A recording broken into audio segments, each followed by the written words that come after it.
He passed away. I'm sorry. Damn, 1 hour earlier.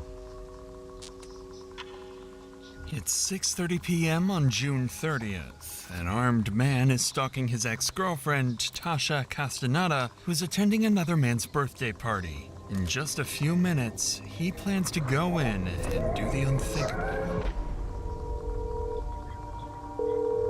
Ma'am, I need you to tell me exactly what happened. Okay, today's my brother's birthday dinner, and I think she invited a girl, and I think the girl's boyfriend, I think he showed up and he just shot my brother. Officers quickly rush to the scene, completely unaware of the horror they're about to walk into. Thank you. 44, I'm out with her. Trailers on. Always be these trailer parks, bro. Is there anybody in the house? Ma'am, who's in the house? No disrespect, but Does anybody have a gun in here? Okay, here, watch out. Watch out. Here, watch out. Okay. Here, honey.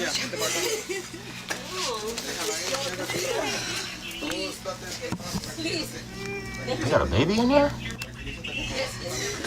Fitz, what do you got where? Baby up out of there, bro. Right there. Okay. That's what it sounded like. Move, ma'am. Little brat. Hey, do me a favor, just hold my flashlight right here, Yes. okay? Yes. S5 EMS is entering. Where's it at? Right there in the shoulder? Yep. I got a real faint pulse. The victim is 22-year-old Kelly Torres, struck 6 times in the upper body. His pulse is so faint, officers can't tell if he's moments from death or already gone. But with no time to waste, especially with a killer on the loose, they rush him outside and scramble him into the ambulance. Take the monitor off, lay it flat. All right. We got one to the neck. Yep. There's another one to this arm. Okay, put this rail There's up. 2 chest seals on the abdomen. Appreciate you. He's not gonna make it. Damn. Before he even got to the hospital. Barely, and it may have been a sinus pulse from him bleeding out, because he was losing a lot of blood. That's why I stopped CPR, because he was losing more blood from CPR than he was with just the chest seals on there. Kelly is rushed to the hospital, clinging to life. With his condition uncertain, officers turn to the witnesses inside the home, desperate to figure out what exactly had happened. And they don't know it yet, but the suspect is already fleeing, and they're racing against the clock to catch him. So the first person they speak to is the victim's sister, Alondra Rosales, and what she reveals makes it clear the shooter was targeting someone specific. Is it just you guys here? Yes. Okay. All right. 1 second. Okay. Well, who was home when this happened? My mom, her, and me. There was a guy who came in, and he opened the door, and he picked this up, and I saw that he had a gun, and I told my mom to grab my son, take him to the room, and he asked her, he said, "What are you doing here?" And I don't know. She what talked replied. like in rhythm, And then like he asked, "Do you love me?" she rapping, reading a and poem. He was shot. I heard 4 to 6 shots. I can't remember exactly. And then Maybe he because she in just shock, walked. He just I ran don't know. out. From Alondra's account, it becomes clear that the woman sitting behind her on the sofa, 21-year-old Tasha Castaneda, is connected to the shooter. And when they turn to speak with her, they discover she knows exactly what went down. What's his name? Melvin Orlando Fucking Melvin. So it's your ex-boyfriend? All right, I'm gonna have you come outside. All right, when did y'all break up?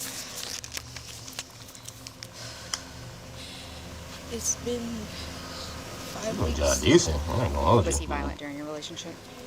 Okay. Did it ever get reported? No. I don't know how he has my location. I turned it off. He's literally popped into my job. He's pulled up everywhere that Okay. he's been talking about. He was gonna go.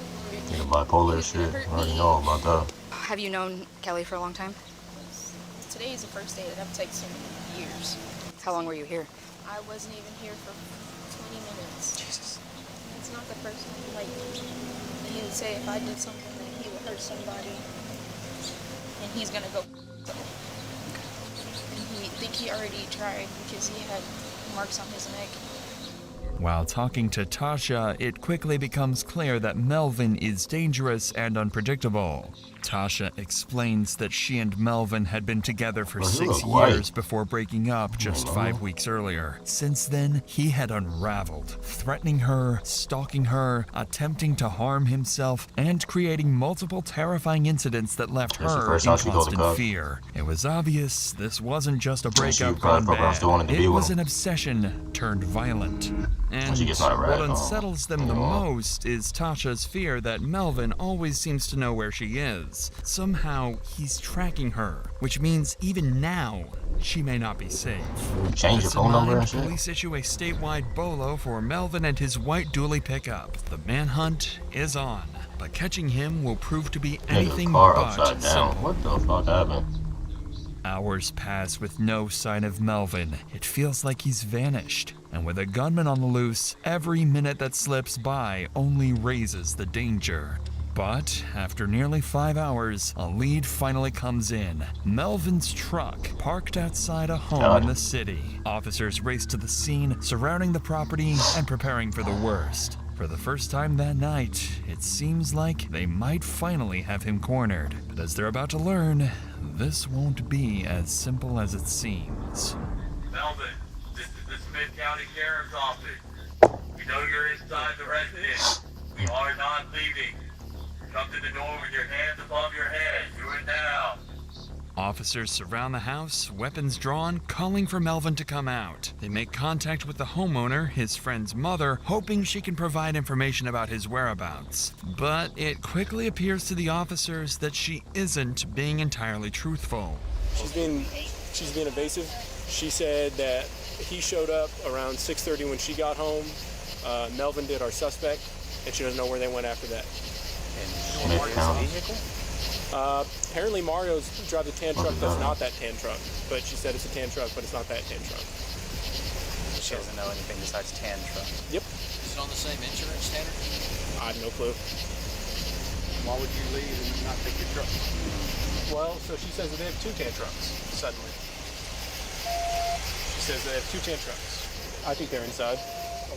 Officers begin to suspect she's not telling the whole truth. Melvin's car is still parked outside, suggesting he hasn't left the scene, and her evasiveness only fuels their doubts. So they split up. Some continue to watch the house, while others push into the wooded area by the house, guns raised, searching for Melvin, bracing for an ambush. 393. Anybody come across the channel that's got any detainees at this point?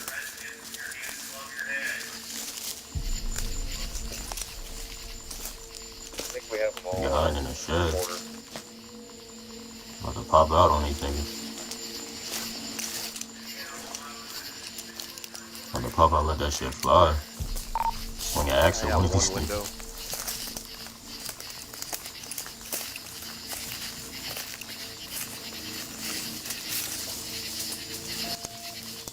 Just from my vantage point, there's a lot of brush and stuff, so I won't be able to see him in the house, but if he like tries to hop this fence or something, we got the west side. 10-4, we got about 4 or 5 guys on the other side of the fence. Officers sweep through the trees, but the search comes up empty, with no sign of him anywhere. So they hold their position in the wooded area in case he makes an escape from the house. Back in front of the residence, a radio call comes in, and it soon seems like the mother was telling the truth after all. S8 all units, status update. The mother says that our suspect is with her son in a tan or champagne covered Chevrolet driving around trying to calm down. Keep your eyes out on the perimeter for a tan Silverado. I'll try to get more identifying information on that as we go. Nigga, did the truck leave or is that? Is it not this one that's in the driveway already? Yeah, no, they're gotten around in. So her son's driving around with the homicide suspect, just trying to calm him down. Come on, bro. Now she an accessory to the shit. The confirmation from the officer flips the situation on its head. Melvin isn't inside the house at all. He's already gone, driving through the city with his friend Mario in a truck nearly identical to the one in the driveway. The mistake has cost officers precious time, and now they're back to square one with their dangerous gunman still on the loose. Oh, Tyler, Texas. Over the next hour, the manhunt intensifies. Multiple units scouring the city, desperate to spot Melvin before he disappears again. Then, one of the patrols stumbles on something strange. A flipped truck matching the description of Melvin's vehicle on the side of the road.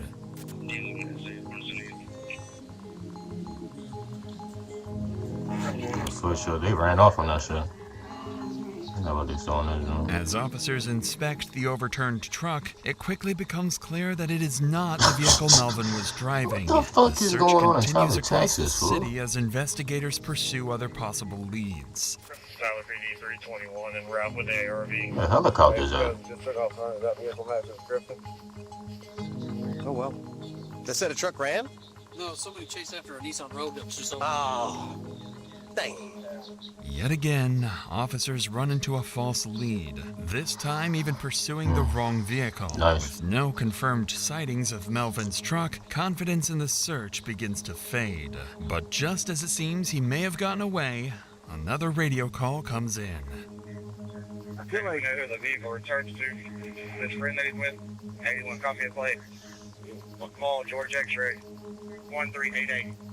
Mercy. Carbon, if that's the truck, we're taking off. They're following a truck. That's gonna be it. We gotta hear it. After more than an hour of relentless searching and several false leads, an officer finally spots the vehicle at South-Southeast Loop 323 and confirms that Melvin and Mario are inside. They radio for backup, and within minutes, multiple units rush to the scene, taking positions to the south and west of the truck, preparing to confront Melvin. But they can't take any chances, because based on Tasha's earlier statements, it's clear Melvin isn't afraid of dying and can do something extremely reckless, so officers approach with caution.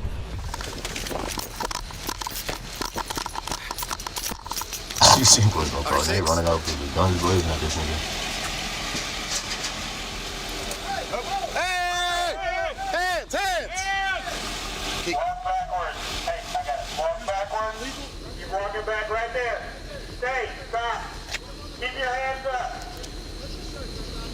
All right, get on your knees. Keep your hands up. Negative, we got one out. Face away from me. Hands up. Walk back. Keep coming. Hey, since I got pistol, I'll go Keep cook. coming. Keep your hands up. Keep walking back. Keep your hands up. That was simple enough. 29, I got the driver contained in my vehicle. Alright, take Black or white? This is your boy. Oh, that's the nigga. That's the white boy. He look like it. Oh, the fucking light stuck in his jaw. Have a seat. I'm sorry. Dickhead. It's too late, bro. I'm sorry. Sure.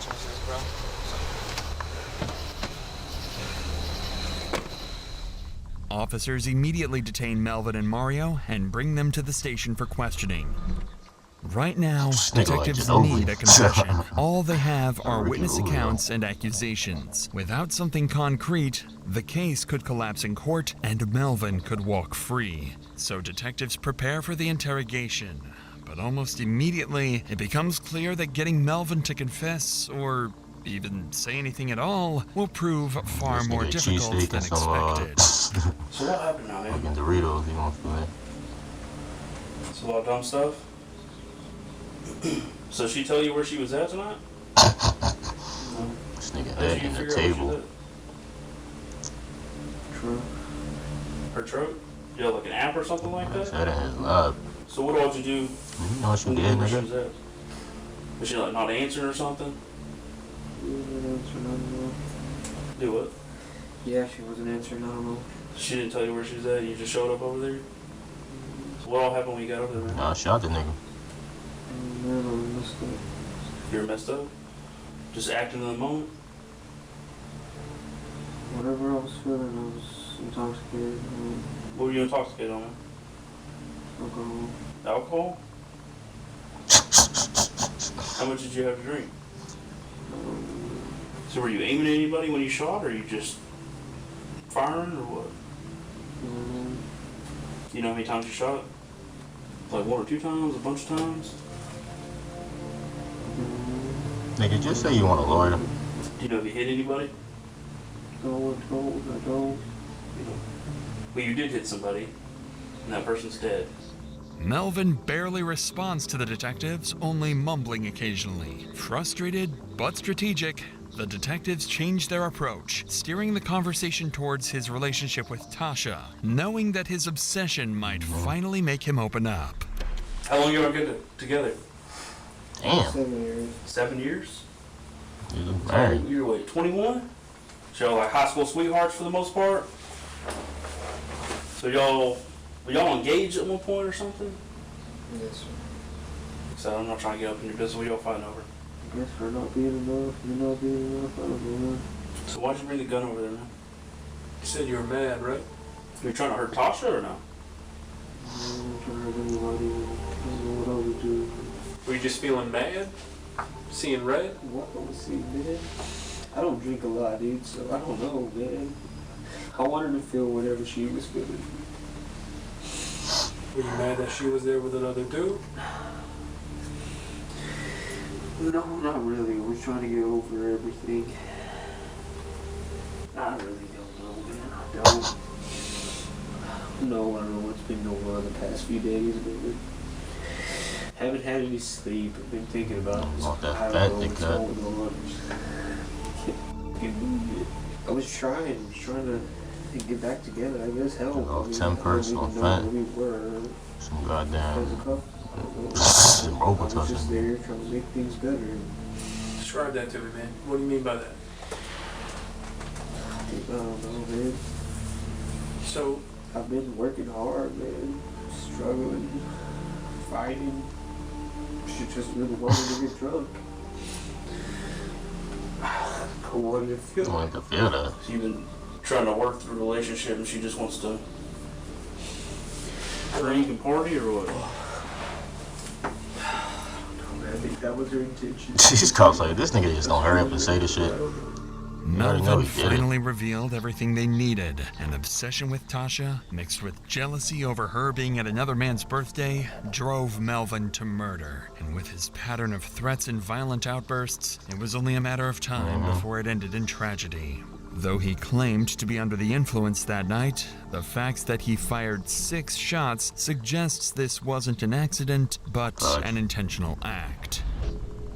Back at the hospital, Kelly Torres was pronounced dead from his injuries. He would never make it home from what should have been his 22nd birthday. As for the others that night, Melvin's friend Mario had only been driving him around, trying to calm him down. He was eventually released without charges. Melvin, however, was charged with murder on June 30th, 2024, and held on $500,000 bail. On February 2nd, after a 2-day trial, he was found guilty of capital murder and sentenced to life in prison without parole.